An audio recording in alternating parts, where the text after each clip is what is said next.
The rich cosplay poverty. Have you ever noticed that some of the wealthiest people spend an enormous amount of money trying to look like they don't have any? They buy ripped clothes, dirty sneakers, and oversized workwear. They have people romanticizing quitting corporate jobs, living in vans, and shopping at thrift stores, and escaping corporate America. For millions of people, this is the reality, not a trend.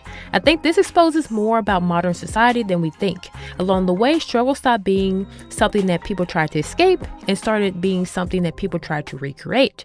Today, I want to talk about why poverty has become an aesthetic, why authenticity has become a status symbol, and why the difference between a trend and a hardship often comes down to one thing: choice. Welcome to Hey Kristen, a channel where we discuss social topics that affect you, me, and everyone in between. People have always competed for status. Centuries ago, status looked like castles, jewelry, and land.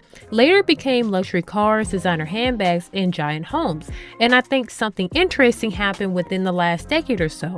In many social circles, looking wealthy became ordinary. People wanted to stand out, which led to many of them leaning towards minimalism, old money style, and quiet luxury. There is nothing inherently wrong with this, but a line is crossed when certain aesthetics are used as props or cosplay. Balenciaga just released their new campaign promoting extremely distressed sneakers that will be retailing for close to $2,000. While I have trouble believing that this isn't a PR stunt, it's the epitome of the poor-core aesthetic, poverty chic, whatever you want to call it, which is high fashion's obsession with cosplaying and romanticizing poverty. This style can encompass any form of clothing that is oversized, heavily distorted in shape, dirty, ripped, stained, full of holes, to clothes made of discarded materials, many of which has made its way into mainstream fashion. Dressing poor dates as far back as to the French Revolution, but became popular in the 80s with the rise of deconstructed fashion. Ripped and frayed jeans became so popular during this time period that people would purposely destroy their jeans by cutting holes and pulling loose threads on their pants to achieve a heavily frayed look. Jeans used to symbolize the American working class, and people in the 80s were self-manufacturing the look that blue-collar workers had after intensive unpaid labor. Before distressed denim became a trend, kids who could only afford one pair of pants were being made fun of for not being able to get new clothes. Since then, many iterations of taking inspiration from poverty have emerged, such as a collection released in 2017 by Japanese brand N. Hollywood. The designer was inspired by homeless youth that he saw in his travels through America and called the style gutter punk. I wish I could make this up. Now, you would hope that this style would have died by now, but it has taken the form of dirty, distressed sneakers. We saw it with the Golden Goose taped sneakers, Gucci's $900 worn-in tennis shoes, and now in its most extreme form, the new Balenciaga collection. Think about some of the biggest fashion trends over the last few years. Golden Goose sells sneakers that already look dirty, Balenciaga has sold intentionally distressed clothing, and Yeezy normalized muted colors, oversized silhouettes, distressed, and workwear-inspired clothing. None of these brands are outwardly selling poverty. They're selling the feeling of looking like someone who doesn't care about their appearance. But there is this contradiction.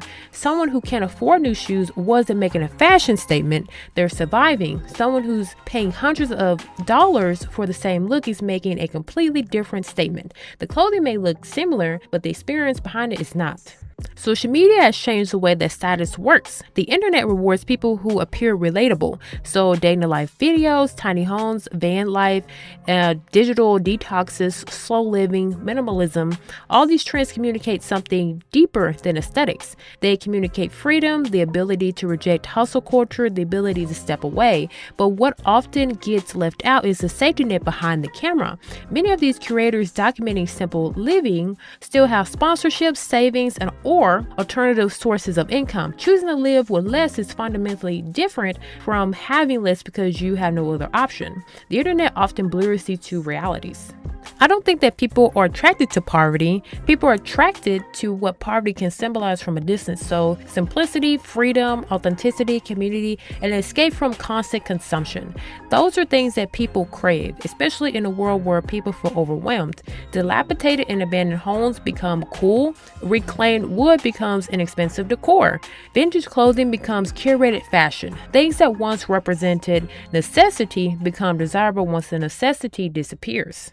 At the end of the day, I don't think people are chasing poverty. I think they're chasing control. They're chasing the ability to slow down, to disconnect, and to choose a different life. The problem is that social media often packages these ideas as aesthetics instead of realities. The difference between a trend and a struggle is often the ability to walk away. Choice transforms hardship into adventure. Without choice, hardship remains hardship. And I think that's one of the biggest reasons that these conversations resonate with so many people, because two people could be wearing the same worn jacket. One wears it because there's no alternative, and the other one wears it because it communicates a lifestyle. The clothing is identical, but the meaning is completely different. I don't think there's anything wrong with shopping secondhand, living simply, or rejecting overconsumption. The important distinction is remembering that aesthetics and lived experience are not the same thing. Social media often romanticizes struggle because it can separate the appearance of hardship from its consequences. Maybe that's why there's so many trends that feel disconnected from reality, because the greatest luxury isn't owning more, it's having the freedom to choose less.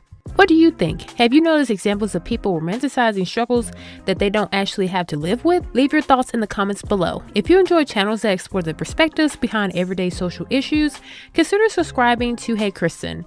If you found this video insightful, you'll probably enjoy the one popping up on the screen now. See you there.